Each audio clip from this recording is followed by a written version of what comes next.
Magandang araw po. Update ulit tayo mula dito sa bukid. Ito na naman yung mga bagong biik natin. Yung dati nating biik na nandito na kulay black, yun ay buntis na. Tapos yung isang kulay white.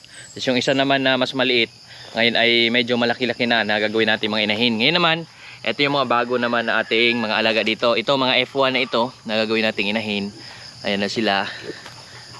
Ayan si Ding at si Dang. Itong isa natin nandito sa kabila. Kakapakain ko lang sa kanila. Dry feeding muna ang ating pagpapakain sa kanila. Dry feeding, tapos may tubigan sila. Naglagay ako ng inuman. Hello. Ayan yung inuman nila. Tapos kumain, inom sila dyan. Ito ay ano pa lang ito. Ano to, kasi 45 days namin nakuha ito. Siguro nasa ano to ngayon, mga 50 days na siya mula nung pinanganak. Ayan. Magto 2 months mula nung pinanganak. Ang ganda ng mga big natin, no? Malapad yung likod. Ito yung maganda pang inahin din para yung mga anak nila, ganyan, no? Yan, pore biyag. So, ayan. So, yung iba namang mga baboy namin nandoon naman sa kabila. Yung mga inahing baboy. Kaya lakas na niya lang maghukay sa lupa. Nakuha na siya dyan ng mga insect na nakakain niya rin yan. Tapos ito naman yung tubig nila, nakagalon. Yan, may galon tayo dito. Tapos may hose. Pababa yan doon sa mga drinker nila. Ayan, tapos sa kabila may drinker din. Ang ating mahiwagang mga biik. Si Buding at si Bidang. Ayan, si Ding at si Dang. Si Buding at si Bidang. Yan naman, nandito naman tayo sa kabila. At magpapakain natin yung mga manok at mga baboy. Ayan, yung ibang mga manok namin nandito sila. Titik! Tapos yung ibang manok dun sa kabila ay wala pa sila. Maya pa yan kunti. Yung iba nakalabas dito. Daming manok sa labas. Ito naman yung baka namin. Yan si Ima na buntis na rin ito. Ayan. At malakas kumain ng mga damo. Siya naglilinis dito sa paligid. O kaya siya dinala dito para malinis niya. Ayan dyan. Lilipat pa natin siya dyan. Doon sa unahan marami pang damo. Marami pang makakain dito si Ima. Hello Ima. Mabait ito eh. Ito yung mabait natin si Ima. Ngayon papakain tayo ng mga manok at pabo. Ay buti nandito pa sila oh. Ayan pa sila. At yung iba nating mga manok ay wala dito. Sa loob tayo para pumasok po iba. Dami ha. Dami sa labas. Tara dito tayo. Ayan yung mga pabo natin. Mga manok at pabo natin. Ilang.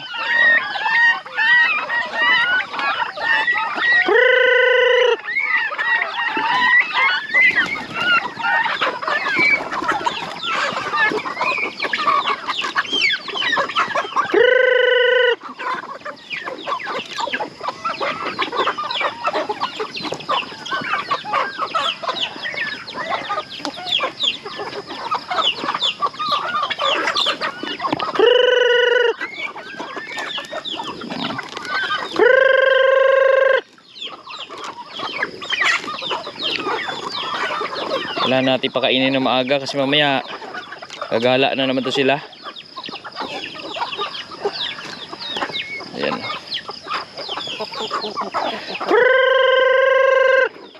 Wala dito yung gansa.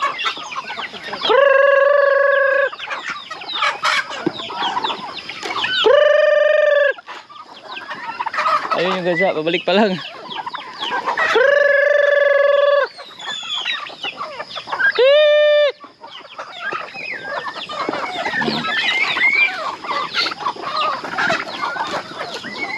Yay! Yung iba wala pa, di pa nauwi. Maraming nang itlog sana, kaya lang meron tayong mga nababasag. Tapos nababasa yung mga pugad. Kaya ngayon meron, pagka ito, ginawa na namin yan. Yung bahayan nila. Ayusin natin yung kanilang pugad dyan. Bumili na rin ako mga bagong pugad. Yun ang ating ilalagay na.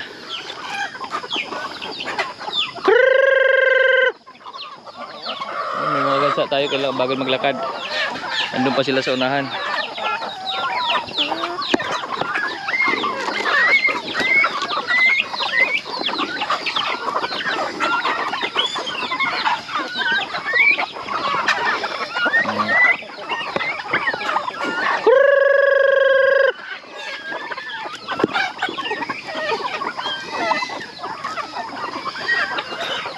Andun yung gansa Dito pa yung gansa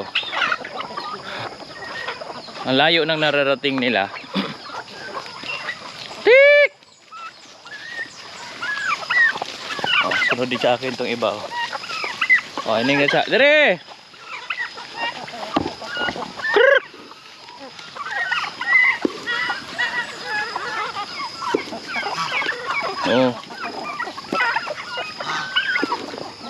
Yan yung gansa.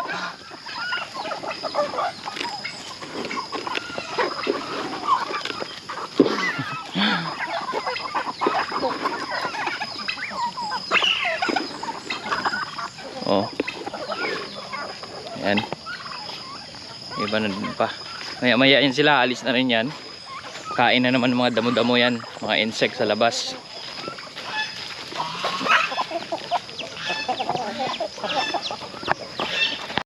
Ayan, naibinigyan na rin natin pagkain itong mga rabbit.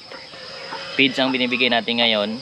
Kahapon dahon ang kinain nila, dahon ng madre de agua, kangkong, yan, minsan naman napier grass. Ngayon naman pakain natin itong kasaba at may katawan na saging tayong giniling. Yan yung papakain natin sa mga baboy natin ngayon. Mga inahing baboy ang kumakain nito, ng mga barako. Yan, masarap ito kasi may kasaba pa Mix ng kasaba at katawan ng saging na niluto. Sinama na rin, since nagluto kami ng kasaba, sinali na rin namin itong katawan ng saging. Pero usual hindi namin ito niluluto, itong katawan ng saging. Pero sa ngayon sinasama na namin. At malamang mas gusto nila ito kasi malambot na. Ayan na. Marami-raming baboy ang kakain nito.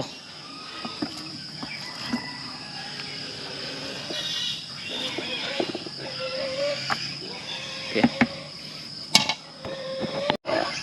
Ayan na si Duday, yung isa nating gagawin na baboy. Tidik. Ayan siya. Bigyan natin siya pakain. Yan na, lalagyan natin tubig. May narak.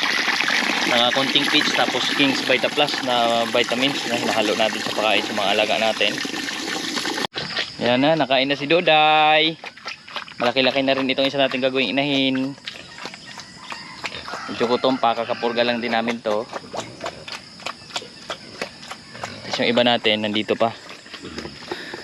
Maya-maya na naman to sila kakain. Ito yung isang inahing baboy namin na hindi pa ito nagalandi. Naawat, kakaawat lang ng mga anak. Yan siya. Tapos may iba pa tayo dyan. Yung mga kakaawat lang. Lahat actually ng mga inahing baboy namin, naawat na rin namin yung mga anak nila.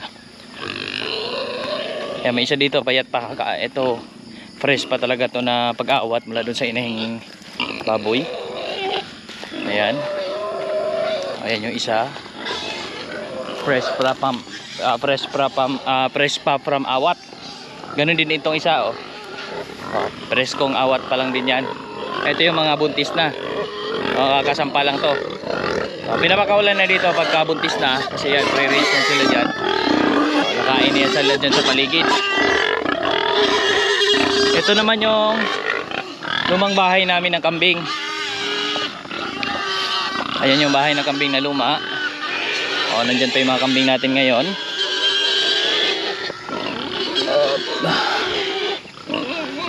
Nandiyan pa sila Baka magtropa na sila Ayan pa yung mga kambing natin. Tapos may bago na kaming ginagawang bahay nila dito sa kabilang side. Ito na yung bagong bahay ng mga kambing. Ongoing pa lang, hindi pa tapos. Ayan.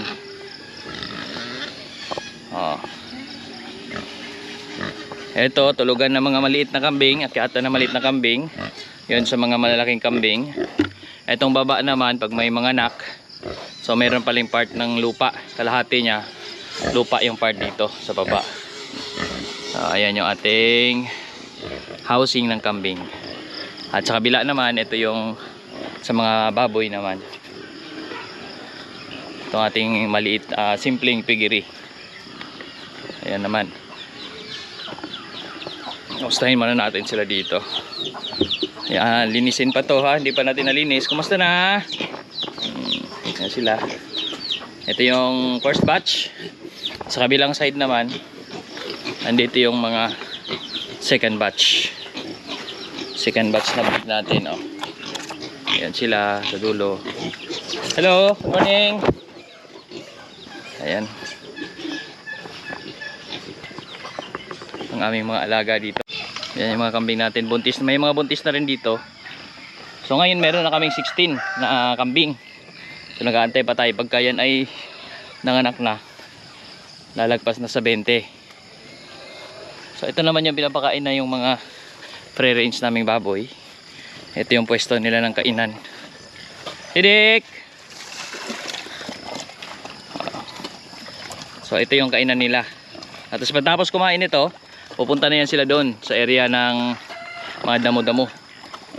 So ayan, nakakalakad sila dyan sa loob. Nilambat natin yan ng mahigit mga 2 hectares yung lambat natin para sa mga baboy. Ang gamit namin sa panglambat ito, hagwire.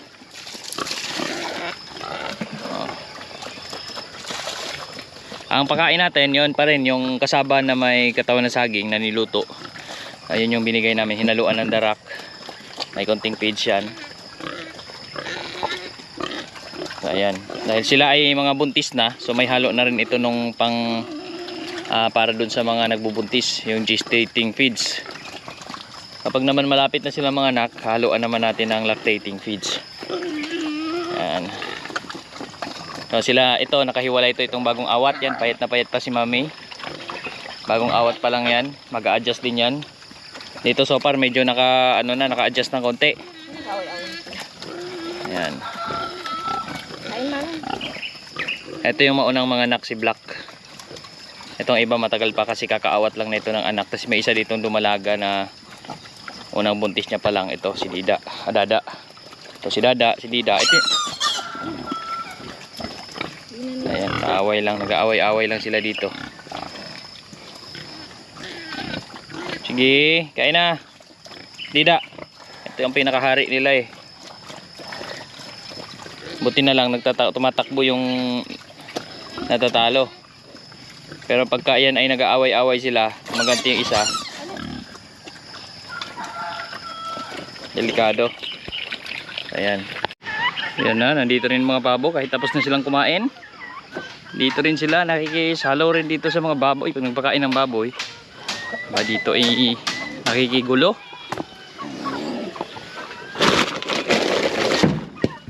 Opya.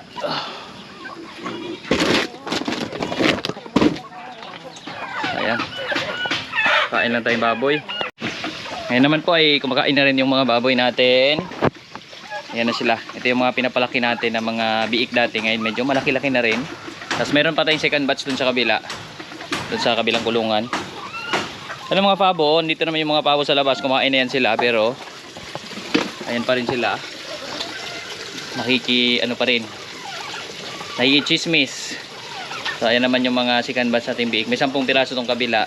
Actually mas marami ito. Meron lang ibang ginagamot natin ngayon kasi may sobrang payat, may mga nagka-diarrhea. So ayan. Ngayon naman pinurga ko na to sila sa ganitong stage. Yan, pinupurga natin yan sila. Hinaluan kong pampurga yung kanilang pagkain.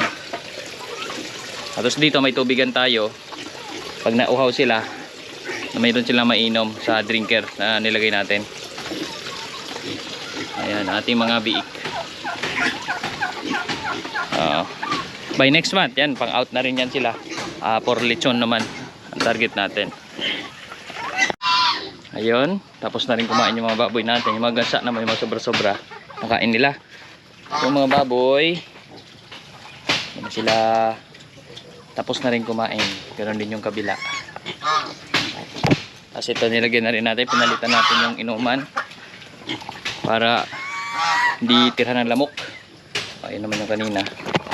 Mga second batch na biik. May dalawa na tayo ditong galon ng tubig. Lagyan lang natin yan ng hose. Yung medyo maliit lang na hose, siguro 1/2 siguro ito. Or mas maliit sa 1/2. Yan yung nilagay ko kasi tama-tama lang siya doon sa butas. Yan, tapos dinugtong ko doon sa blue pipe. Yung isa naman sa itim na pipe naman natin dinugtong. Itim na hose. Yung ganitong hose. Ito. Yan, may inuman na sila. Yan, no? So ayan po yung update namin dito sa mga alaga. So muli po, maraming salamat po.